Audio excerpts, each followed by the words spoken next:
સમય સમયની વાત છે દોસ્ત. સ્થિતિ હોય કે સમસ્યા, દરેકનો રસ્તો તો નીકળે જ છે. પારુલબેનની જ વાત લઈ લો ને. આજે કેવા આત્મસન્માન સાથે જીવે છે, પણ એમણે એવો સમય જોયો હતો જ્યારે એમની સહનશક્તિને એમની નબળાઈ ગણી લેવામાં આવી હતી. મજૂરી કરવા જાય તો ત્યાં અને ઘરે આવે તો ત્યાં એમણે તો બિચારાએ સહન જ કરવાનું થતું. પણ પેલું કહે છે ને કે ચાહ હોય તો રાહ મળી જ જાય છે. એમને પણ કોઈ મળ્યું જેણે રાહ બતાવી.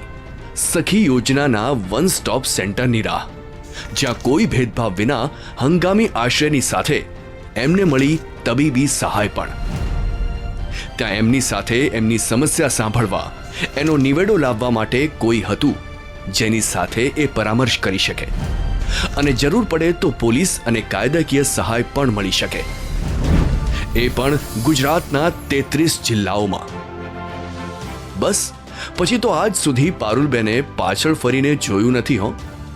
અને જેમ એમને કોઈએ રાહ ચીંધી હતી ને, બસ એમ જ શારીરિક, માનસિક, જાતિગત, ભાવનાત્મક કે ઘરેલુ હિંસાનો ભોગ બનેલી, જાતીય સતામણી અને ડાકણ પ્રથાનો શિકાર બનેલી કે અનૈતિક દેહ વ્યાપારમાં ધકેલાતી કિશોરીઓ અને મહિલાઓને સલાહ આપે છે પારુલબેન.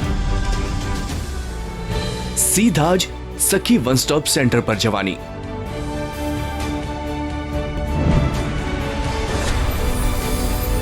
સખી વન સ્ટોપ સેન્ટર યોજના, મહિલાઓની શ્રેષ્ઠ સાથી.